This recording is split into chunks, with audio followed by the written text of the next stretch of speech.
Hey everybody. Yeah, as mentioned, I'm Stuart Nelson. I work at SoundCloud on the production engineering team, where most of the time we focus on uptime, availability, and we also operate a lot of the infrastructure there. So, very briefly, why does the alert manager exist? So we have Prometheus. Prometheus is sending the alerts. Why can't Prometheus just integrate against all of these notifiers, or all of these people that like PagerDuty that want to accept our alerts? The reason is actually pretty simple. If you run a Prometheus in HA mode, which you should be doing, how do you handle deduplication? They would have to somehow coordinate with each other, and then that would all get very, very messy. Additionally, there are a lot of core features which we'll talk about in Alert Manager, like silencing or inhibition. So between different unrelated Prometheus servers, how would they handle inhibition? So it's really convenient to have this Alert Manager thing be separate that manages all that for you. All right, so moving into it. This is an overview of what happens to an alert. So, at a high level, we start with the alert generator. In this case, it's going to be Prometheus. The alert gets ingested into the alert manager. From there, it hops along through the alert provider. It gets grouped, and this grouping then moves to the notification pipeline. At the end of the notification pipeline, you receive your page, your Slack message, however it's configured. But let's take a deeper dive into the alert manager, and let's see what actually happens in the life of an alert. So, stage one.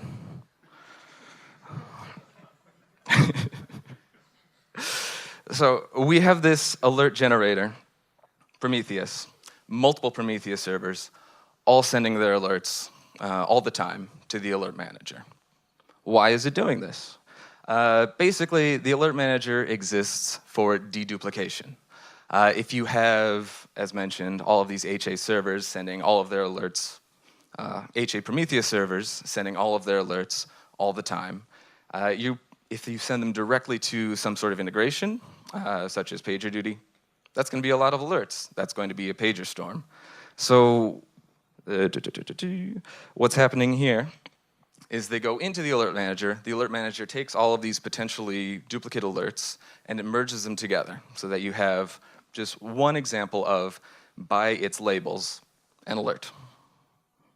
From there, it moves into our alert, moves into the alert provider, which is what kind of keeps track of all this for you, and moves your alert throughout the rest of the system. So, moving on to grouping.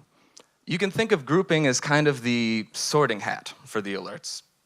When the alerts come in, it's important to know, okay, where is this alert going to go? Because why would you want to be paged if it's not really your responsibility? Further, the way that it's set up with the configuration, we want to make sure that no alert disappears into a black hole. So, looking at this concept of matching routes, on the, I guess it'd be your right-hand side, you can see what an example of a config file. So, as mentioned, we match these routes so that each alert has some place to end up. In the actual description, you can see match and match RE. Match is a direct label match. You can put as many labels as you want in there for the match, and then match RE ends up becoming an anchored regex for the match against a label. As alerts move through this process, which we'll take a look at in a moment, they are sent to their most specific match. And I cannot recommend this enough, the route visualizer. It is available here, and it helps you to look at your ever-growing alert manager config to see what actually happens when the labels come in. So, the picture at the bottom here is an example of what you will see if you use that route visualizer on the previous website. So let's say our alert comes in, and it has as a label, system MySQL. Well, if you look on the right side, that gets matched there. and it goes to the initial red dot, MySQL general. But then the process continues, trying to find the most specific match. In this case, match.re looks for some cluster label that's either user or API. This one, the alert happens to have a cluster of user, and so it ends up at the more specific point, MySQL auth. If for some reason someone had mistyped the label for the cluster, it wouldn't make it to MySQL auth, but it would still end up at MySQL general. Someone would be notified of this alert. All right, after that is add to group. Add to group is sort of the second part of the sorting that happens. This is where all of the alerts that are somehow similar, based on what you define it to be, get grouped together.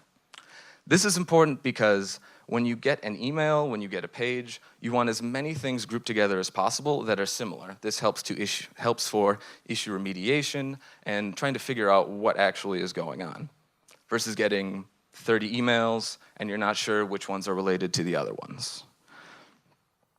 If we look at the snippet of the config, there are 3 interesting values underneath group by. There's group weight, group interval, and repeat interval. So group weight is the initial weight that happens when the alerts are first entering the system. This means no alert is firing at all. These are brand new alerts. We do the initial group weight because we want to get as many of these first alerts as possible before sending out the notification. It is less helpful to get one alert and then notice that, oh, there's also 5 other instances that are down. So we give it that initial wait time first, and that's configurable by you. The group interval is the interval on which the alerts will continue to be evaluated. So if new alerts come in, if other alerts get resolved, this will update you to a change in its status. And finally, the repeat interval. So the group interval, it evaluates every, in this case, 30 minutes, but it actually won't send any notifications if nothing changes. The repeat interval is what says, okay, nothing has changed, but just to remind you, these alerts are still firing. In general, group weight is going to be fairly small. Group interval is going to be, I use 30 minutes here, but anything really, on the kind of minute order. And then repeat interval depends on what you're alerting on. So, from the grouping, we move to the next, and to me, most exciting stage, the notify pipeline. So, the notify pipeline. The notify pipeline is important because this is what actually processes, filters, and ends up taking these alerts, sending them, or changing them into notifications, and then sending them to you so that you can do something about it.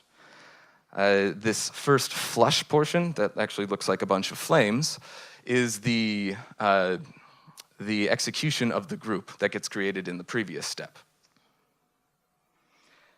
Moving through the filtering stages, we start off with the inhibited check. So inhibition is probably something that you've all heard of. It was mentioned in the previous talk. But why do you inhibit? Inhibiting, the whole idea is to reduce noise so you can focus on more important alerts. If you get such an alert that is super, super important, you don't necessarily want to hear about some sort of error rate warning that doesn't really matter when the networking is down. So, let's take a quick detour to see how inhibition actually works. So besides why do we inhibit, there's a question of what should we inhibit? And that's a difficult question. That depends a lot on your system, how you want it to function, and if anyone wants to chat about it afterwards, I would love to. If you look at an example of inhibit rules on the right, this is something that I think is a relatively reasonable inhibit rule. If an alert comes in and it says, hey, the top of rack router is down, then every other alert that, for the sake of this example, unreachable means there's some sort of networking error, we're not really interested in it. Because if the top of rack router is down, obviously things aren't going to be reachable. So let's take a look at what source match, target match, and equal actually means. And just as an aside, match, match RE, they function the same as the match and the match RE in the previous example. So, looking at the color coding, we can see our example of an inhibiting alert, the alert that comes in, is it matches the source match, if you look at the red color, Tor router down. Okay, boom. This one is going to be an inhibiting alert. And then if we look at the inhibited alert, the yellow one below, you can see, oh, okay, it's yellow. It matches that unreachable check. So, okay, this alert could be inhibited. What happens is, as this alert is being processed, it checks to see, the alert in question being our yellow alert, it gets checked to see if the data center, so DC stands for, and the rack match, if they're equal, between the two different alerts. So in this case, data center is MUC, and rack is A01. So that's a match. The target match is correct, and then finally, since it's the source match is there, it already exists, or the inhibiting alert exists. The actual check that happens is, do these labels match? Okay. Does it match is the target match correct? Okay. And then does it not match the source match? And this is an attempt to not inhibit yourself. The thing is, you could very easily inhibit in some sort of circular way your alerts. So make sure you check what you're actually writing. Okay, so that's the inhibition stage. Each time that this pipeline gets flushed or executed, the first thing that happens is all of the alerts in this group get checked to see, okay, are they inhibited? If they're inhibited, filter them out, and then move on to the next stage. The next stage being the silence stage. Silences are relatively simple in comparison to inhibition. These are user-defined label pairs that during the comparison just does a direct match, saying, oh, does this one cover this one? Yes? Okay, filter it out. Does this silence affect this alert, or this notification, to be a bit more precise? Silences are important because maybe something is happening at the moment, there's some sort of maintenance going on. You don't want to write an inhibition, because an inhibition is actually defined in your config file. A silence is defined at runtime. Silences are not meant to be a permanent solution for a firing alert. They're meant to be a short-term, we know this is happening, but we just don't need to hear about it right now because we're doing network maintenance, something like that. And another thing to note, so if you have an inhibited alert, an inhibiting alert and you silence it, it will continue to inhibit other alerts. So that's kind of a tongue twister. I'll get back to that later. One more thing about silences. These are shared between all of the nodes. They're gossiped when you're in HA mode. This is one of the advantages of using Alert Manager versus if all of this were to be put into Prometheus. Hold on. Notes. Okay, and then finally, we get to the last part of the notify pipeline. All of these now are going to be executed in parallel. If you remember back to the routes, each route leads to a single receiver, and a receiver can have multiple integrations defined on it. So if I'm, let's say, the receiver MySQL general, it might want, okay, let's send a Slack message, let's send a PagerDuty, and let's send it to 2 Slack channels. Why not? These are all independent. There's no reason to do them in serial. So actually, they get executed independently. And then this moves into the, after this split happens, it moves into what's called the wait stage. The wait stage is, again, for HA mode. If you are not executing in HA mode, this is just entirely skipped. So the reason for this HA wait is to attempt to have an at least once alerting system. Alert Manager wants to reduce as much noise as possible for you that's coming from notifications, but it also wants to make sure you're getting at least one notification that should be sent. So this wait stage is based on your Alert Manager's position amongst its peers in the cluster. it waits its position times a certain amount of seconds. By default, it's 15 seconds. So the 0th alert manager is going to wait 0 times 15 seconds, so 0, and immediately start sending. The first one will wait 1 times 15, 15 seconds, and so on and so forth. The idea is allow one of the alert managers to send a message, a notification, and then the later alert managers will not have to send it. But how do they know not to send it? That's actually the stage that comes immediately after this, called the deduplication stage. As mentioned, this deduplication stage is trying to prevent extra notifications or unnecessary notifications from going to your mailbox or to your Slack channel. What it does is, at the start, it checks its notification log. The notification log is actually what gets gossiped between each of the alert managers. So this stage starts, your alert manager 0, since it's the first one to go, checks the notification log and says, oh, none of these alerts have been notified upon, so I'm just going to continue on through and send all of these. The next one, 15 seconds later, will say, oh, okay, I got a message from the first one saying these have been notified upon, so I can just filter all these out, and I'm done. And the same for the next one, and the next one, and the next one.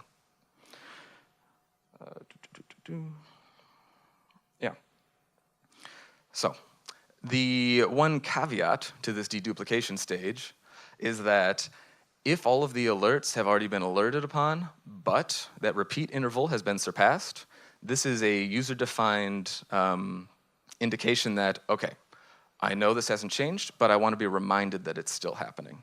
So in our example, it was 90 minutes. Let's say after 90 minutes of this pipeline being executed every 30 minutes, up at the 90th minute mark, if nothing has changed, it's going to say, oh, well, let's remind them that this is still happening. Yeah. And after this stage, the deduplication stage, we end up at send. Send is pretty straightforward. You have a list of your notifications, and they get sent out to whatever receiver they happen to be, or whatever integration they should be sent to. This will happen on a repeat because things can fail on the internet, and after X amount of times, if it hasn't succeeded, it will fail, but generally, it's pretty good about sending your notifications. And then the final step, after it has sent this notification, after you've gotten your page, the alert manager keeps working, unbeknownst to you, and it makes a record of what it sent in the notification log, or abbreviated NF log, because it doesn't fit to say notification log on the picture. So yeah, this log is updated, and then that is used in the prior step, the deduplication stage, as mentioned. All right, so this is the life of an alert. Comes in from a Prometheus, it gets ingested, it gets merged with all of its other similar labels, then it gets sorted into a route, and then further on the route, it gets grouped based on similar labels that you've defined. Then, on timed intervals, it gets evaluated and sent out, and finally, it ends up in your mailbox, it ends up on your phone, or in your Slack channel. Thank you for joining me on the life of an alert.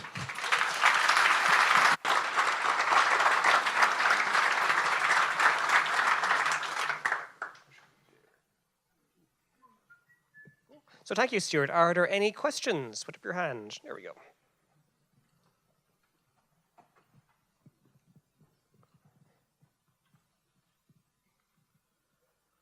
Hi. Can you talk about your infrastructure for an alert manager? What you are using, splitted data centers? How many alert managers you are using in SoundCloud? Thank you. At SoundCloud, we have 3 alert managers. They are co-located with Prometheus servers just because an alert manager generally doesn't need an entire machine to itself. And they're only in one data center. We do have Prometheus servers running in different data centers or in like AWS, but they send their alerts also to the alert managers running in our main data center. Next question is over there. Make me walk, why don't you? going to be a long day. So where was that question? There's one here. Hi, great talk. So you mentioned the visualizer, right? Mhm. And the elder said that at some point it was part of the alert manager package, so you could use it on your own machine, right? Mhm. Do you plan to bring it back? I think it's no longer in the package. That was removed, unfortunately, in the UI rewrite, which is awesome. But even though there have been plans to add it back, it hasn't happened yet. But we would welcome pull requests. All right. Okay, that's great. One more thing. The thing is that when you just put the whole list of the whole emailing list on a website on the internet, management doesn't take that lightly. Mm. I mean, you could still generate that, but only put it on Prometheus.io, and nobody likes that. Yeah, I understand. But it does just run in your browser. I guess you kind of have to trust us on that. Thank you. So you mentioned that you're running 3 alert managers. That's sufficient in this case because it doesn't use backsource or anything, that it requires a majority to be available? As in... yeah. So there is an excellent talk about HA Alert Manager that happened right here last year. Oh, missed it. But in brief, it's not a consensus protocol. It's just a gossip, just what members are present, and then try to send a message. There are cases where we had this happen earlier this year where our network disintegrated and all of the alert managers were sending independently, which is exactly what you want to have happen. You don't want to have some sort of waiting for consensus and it never occurs. Yeah. Hi. Do you need a history of alert and how you work with that? We don't have a history of the alerts. I've thought about maybe like sending them to a Kafka or something if people want to do analysis on that. But the alert manager itself does not support any sort of long-term history of alerts or notifications.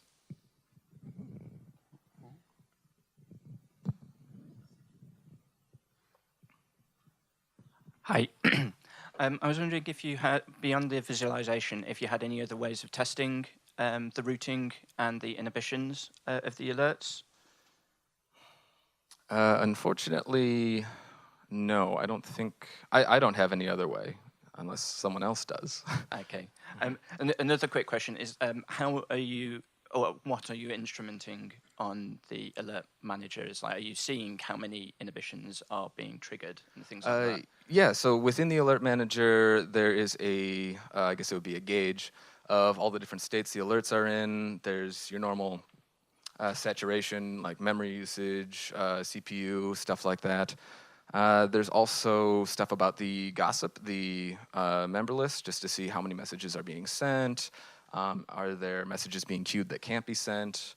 There's a lot in there, so yeah, give it a look. Yeah, sorry, I'm quite new, so. No, yeah, that's fine. Oh, well, that's it, thanks. Cheers. Okay.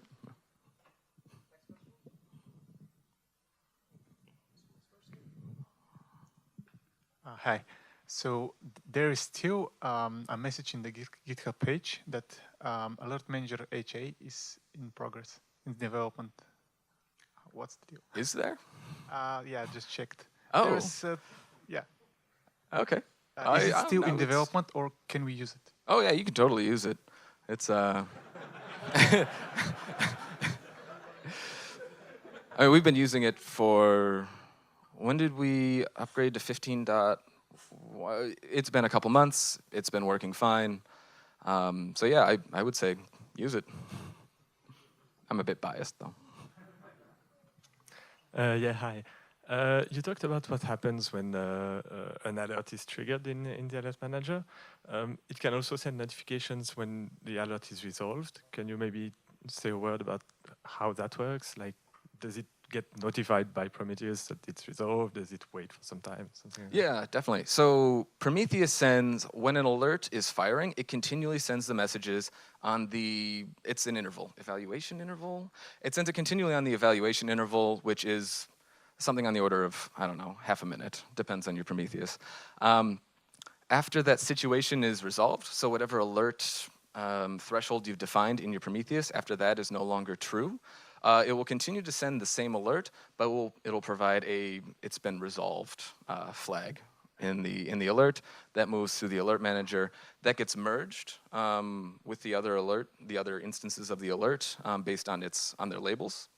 And then if you've configured your alert manager to send out resolved messages, that will be sent on the next evaluation.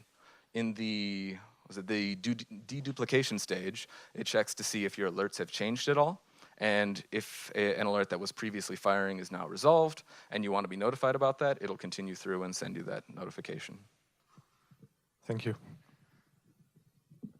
Hey, thanks for the talk. So I wanted to ask about like grouped alerts. So imagine if I have like a grouped alert which is like happening, which is firing right now, and like another alert comes in.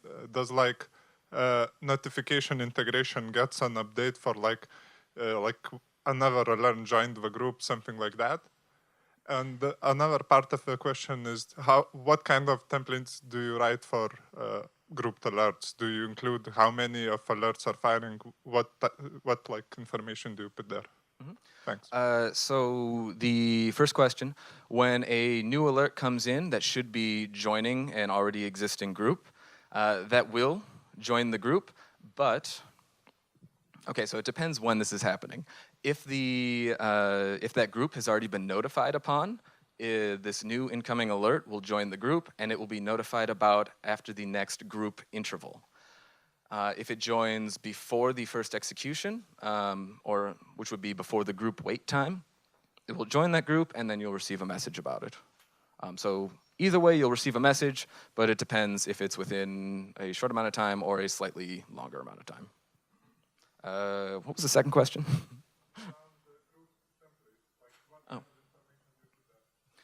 I actually want to bother one of my fellow engineers to do a lightning talk about that. We generally don't do the counts, I believe. We do just the labels and the alert name, and then we include actually a link to the run book. We find that's more important because you can look at the actual source of the alert and see, oh, this many instances are firing with this alert or whatever it is. But knowing how to remediate that, I think generally we consider it more important than knowing there's 10 of these versus there's 15 of these. That's not. That was a lie.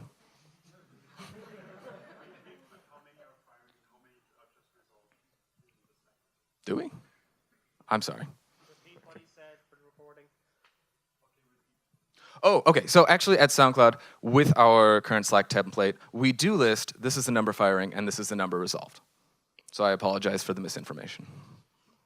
Okay, thank you for your talk. Quick question regarding silences. How are you operationally handling silences? Do you imply any sanity checks of any kind that, I don't know, someone from the application team doesn't silence the network alerts or any kind of that? And if so, how do you do it? We actually don't. We're a very trusting company.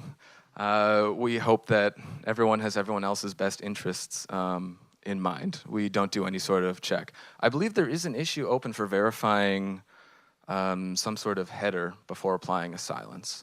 But as it is, there is no sort of limitation, no sort of, I don't know, no sort of group separation. Yeah, generally, authorization is handled outside of Prometheus, because that's a rabbit hole. Is there time for one more question, I think? Yep.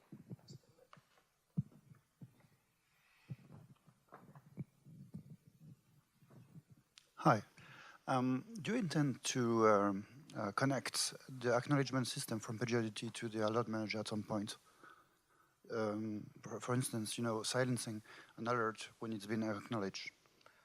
Can you speak a bit more on the mic? Yes. When you snooze an alert in PagerDuty, for instance, do you plan to allow alert manager to be aware of that and declare, for some reason, a silenced alert for this particular alert group? I'm sorry, I didn't understand the question. Okay. When you use PagerDuty, you have alerts and you can snooze those. Mm-hmm. When you snooze one alert, you could imagine that you make alert manager aware of the fact that it's been acknowledged and silence it for the same duration. That would be something possible. What do you think? Oh, of like that? a reverse integration from Yeah, PagerDuty back? Exactly. Well, that isn't possible right now, and I don't know, I guess I don't have any super strong opinion on it at first blush, but the reverse integration, I don't know.